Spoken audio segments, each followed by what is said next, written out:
Di tengah kesiapan Jawa Barat menyambut new normal, pembatasan sosial berskala besar di Provinsi Jawa Barat justru diperpanjang hingga 14 hari. Apakah Jawa Barat tetap menerapkan new normal di masa PSBB? Lalu seperti apa skenario new normal di Provinsi Jawa Barat? Sudah bergabung melalui sambungan Skype Gubernur Jawa Barat Ridwan Kamil. Selamat malam Kang Emil, kumaha damang? Alhamdulillah, sehat-sehat. Semoga semua pemirsa CNN juga sehat-sehat. Alhamdulillah, terima kasih Kang Emil sudah bergabung. Kang Emil, kita lihat bagaimana Jawa Barat mengendalikan atau menangani COVID-19 di Provinsi Jawa Barat cukup terkendali. Zona biru 60%, zona kuning 40%.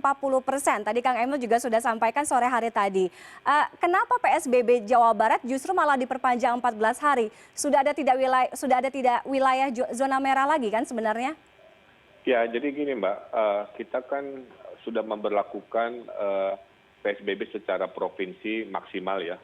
Artinya mau sakitnya sedang atau berat, kita perlakukan sama dulu selama 3 minggu. Nah setelah 3 minggu kita tidak melanjutkan dosis obat yang sama, kira-kira begitu. Maka kita lakukan sesuai dengan level kewaspadaan. Ada 5 level, 1, 2, 3, 4, 5. 1 hijau itu paling baik, 2 biru sudah baik. Kemudian sedang kuning, kemudian berat merah, dan kritis hitam. Nah, minggu-minggu lalu yang merah masih ada, alhamdulillah sekarang sudah tidak ada. Dan dulu yang zona biru hanya 5, sekarang naik ke 15 kota kabupaten. Maka kesimpulannya ada 60% wilayah Jawa Barat sudah masuk kategori terkendali, tapi masih ada 40% di zona kuning yang perlu dilakukan tambahan dari PSBB parsial. Nah, yang 60% terkendali ini mulai hari Senin diizinkan untuk melakukan the new normal. Tapi istilah di Jawa Barat kami menggunakan istilah AKB, adaptasi kebiasaan baru. Karena kalau ada kata normal, warga menganggap kita akan kembali ke normal yang dulu, yang bebas-bebas seperti itu. Maka kita istilahnya adaptasi kebiasaan baru. Nah, dengan 60% mulai hari Senin siap melakukan AKB, 40% masih ada dosis PSBB, maka itulah cara Jawa Barat melakukan treatment terhadap penanggulangan COVID disesuaikan dengan kondisi level kewaspadaan. Dan kita mulai sekarang manajemen mikro, Mbak. Jadi fokus kita tidak di kota kabupaten, tapi ke kelurahan-kelurahan, kecamatan-kecamatan, ke desa-desa, sehingga lokalisir-lokalisirnya lebih terukur dan resikonya lebih terkendali karena keputusan-keputusan akan kami putuskan di level desa dan kelurahan. Itu Jawa Barat hari ini kira-kira seperti itu. Oke, beberapa hari yang lalu Kang Emil juga sempat sampaikan bahwa kalau Jawa Barat tadi namanya AKB ya Kang ya, adaptasi kebiasaan baru. Ini akan berlaku per 1 Juni. Artinya AKB ini tetap akan berjalan walaupun masih ada daerah yang tetap memberlakukan PSBB.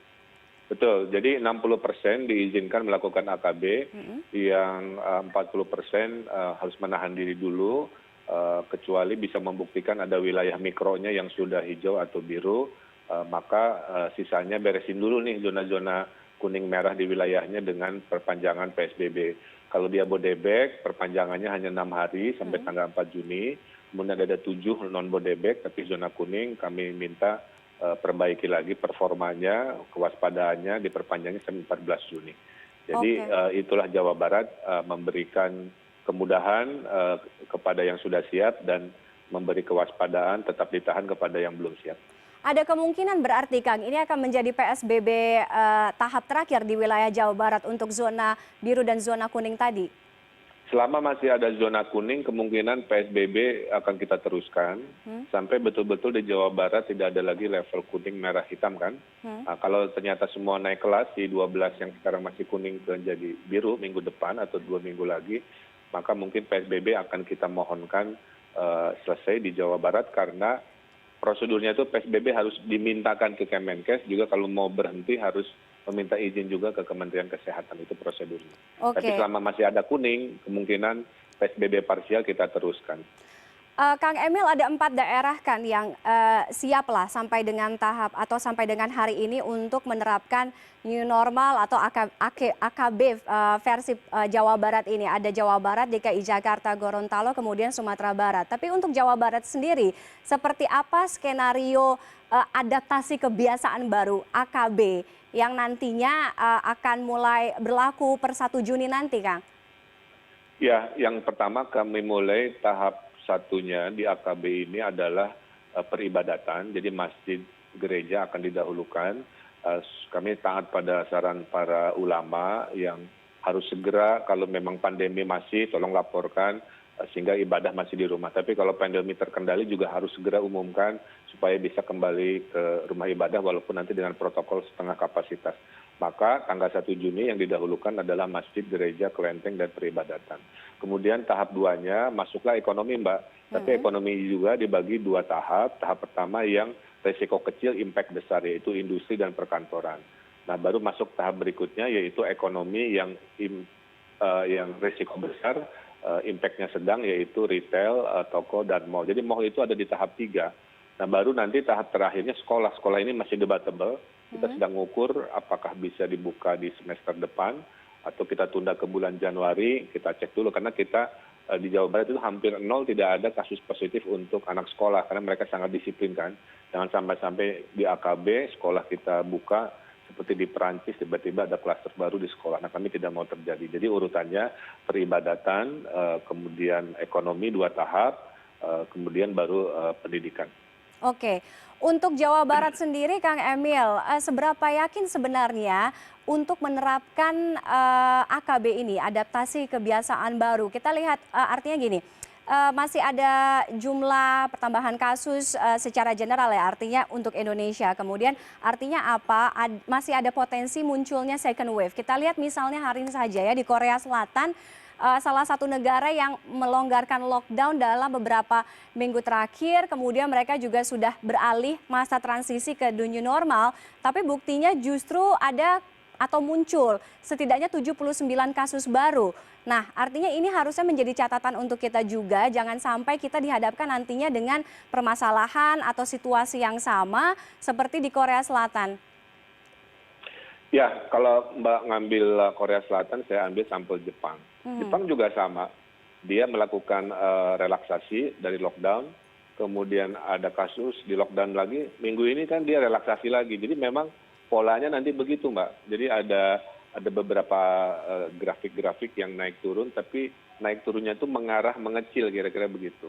Nah, kami pelajari semua protokol ini. Memang nggak ada pengalaman ya, apakah Pak Ridwan, apakah AKB akan berhasil? Wallahu alam, tapi kita mengambil keputusan berdasarkan ilmu dan data. Nah, tantangannya adalah menerapkan kedisiplinan. Cuma 3 sebenarnya kalau warga itu taat.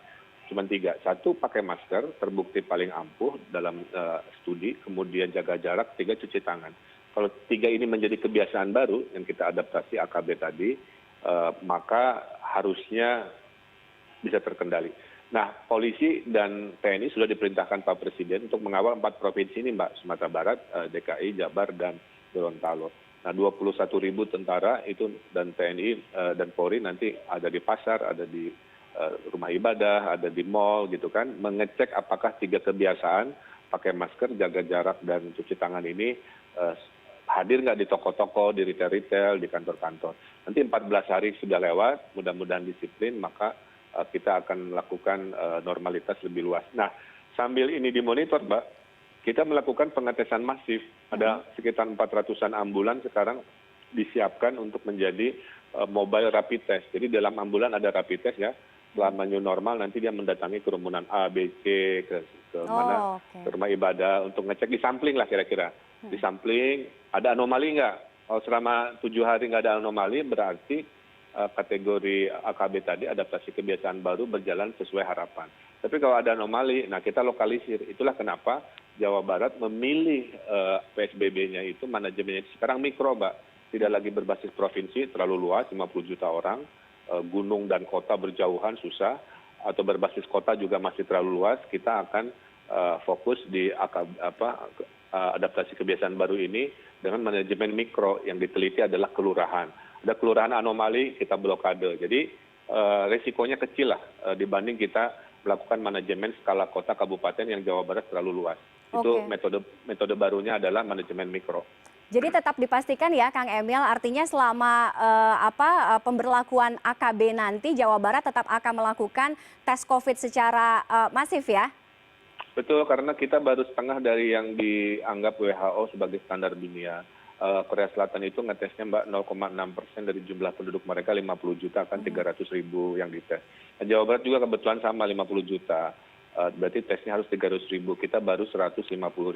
Tapi kelebihan Jawa Barat, Mbak, kita sudah bisa memproduksi alat-alat perang melawan COVID sendiri. Kita bisa bikin ventilator sendiri, kita bikin rapid test sendiri, PT Bio Farma, Unpad ITB juga bikin rapid test PCR juga, sehingga bulan Juni Juli kita bisa swadaya, nggak usah impor, nggak nunggu dropopan dari pusat lagi. Nah, rasa optimis dari industri inilah yang membantu kami bisa melakukan pelacakan masif melebihi provinsi lain, karena supply-nya bisa diproduksi di tanah Jawa Barat sendiri. Itulah kenapa kami lakukan itu dengan perhitungan yang akurat.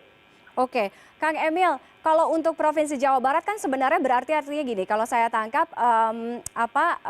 adaptasinya adaptasi terhadap ini ya moralitas baru, bukan adaptasi terhadap yang namanya pelonggaran, pembatasan sosial dan sebagainya. Tapi kalau misalnya kita lihat bagaimana akhirnya bisa menjamin adaptasi ini bisa berjalan dengan optimal, bisa berjalan dengan maksimal. Karena misalnya kalau kita lihat kemarin di masa menjelang Lebaran gitu, masih banyak warga yang di pasar itu numplek semuanya. Kemudian masih banyak yang berburu kebutuhan Lebaran di pusat perbelanjaan. Artinya bagaimana nantinya bisa menjamin adaptasi ini bisa berjalan gitu. Selain dengan adanya pendisiplinan, tadinya kan ditempatkan aparat petugas yang juga nantinya akan memantau masyarakat pastinya. Ya, jadi gini Mbak, semua unit ekonomi ya, atau unit sosial, misalkan masjid, toko, kantor, industri yang mau buka, itu di AKB, adaptasi kebiasaan baru, harus mengirimkan surat pernyataan, itu satu ya, yang menyatakan dia paham aturan AKB, dia akan mengikuti, kemudian akan siap diberi sanksi, itu satu ya, untuk menjamin mereka paham. Kemudian kita mewajibkan tiap unit entity dari sosial dan ekonomi ini harus punya manajer gugus tugas, Mbak. Misalkan kita ke minimarket gitu ya. Nanti kalau polisi merazia, dia akan bertanya dua hal. Mana surat pernyataan bahwa Anda siap AKB kan? Oh ini Pak Polisi. Oke, mana manajer gugus tugas COVID di toko Anda? Saya Pak. Terus nanti mana selotipnya buat jarak semeteran? Mana buat cuci tangan? Nah, prosedur baru ini memang tidak terjadi sama PSBB. Tapi prosedur baru ini yang mewajibkan yang mau buka usaha kembali, harus ada manajer gugus tugas di unit masing-masing. Itu inovasi baru yang akan kita pastikan sehingga tidak terjadi lagi tidak kedisiplinan karena pemilik tokonya nggak ikut ambil bagian kan, dia senang-senang aja keramaian orang. Nah itu yang nanti kalau dia melanggar dengan surat pernyataan tadi, maka tokonya bisa ditutup atau diberi sanksi dengan surat pernyataan di awal tadi. Mudah-mudahan Mbak, saya juga belum yakin karena belum ada pengalaman, tapi kita coba sebuah metode baru ini. Insya Allah kita optimis. Oke, soal sanksi tadi boleh disampaikan lagi Kang Emil, artinya sanksinya akan seperti apa? Apakah masih seperti kemarin masih persuasif, atau mungkin yang di sini lebih berat lagi sanksinya, lebih tegas lagi? Ya, saya kira kita sudah masuk ke level 3 sanksi ya. Level pertama kan hanya teguran. Betul. Level kedua surat tilang, itu banyak sekali ya, puluhan ribu selama PSBB. Nah, masuk ke 3 ini adalah penutupan usaha dan denda yang akan kita siapkan. Kita masih menganggap kurungan badan mungkin itu terakhir ya. Kalau di AKB yang sudah berbaik hati ini masih ada yang melanggar, ngotot, sengaja, maka sanksi pidana itu di akhir. Tapi dua yang akan kami lakukan yaitu penutupan entitas sosial ekonomi dan denda, saya kira itu akan jadikan satu konsep baru dalam AKB ini. Oke, baik, terima kasih Kang Emil sudah bergabung dengan CNN Indonesia Connected malam hari ini. Kita akan pantau terus bagaimana penerapan dari adaptasi kebiasaan baru New Normal versi Jawa Barat mulai akan berlaku 1 Juni mendatang ya Kang Emil. Terima kasih sekali lagi.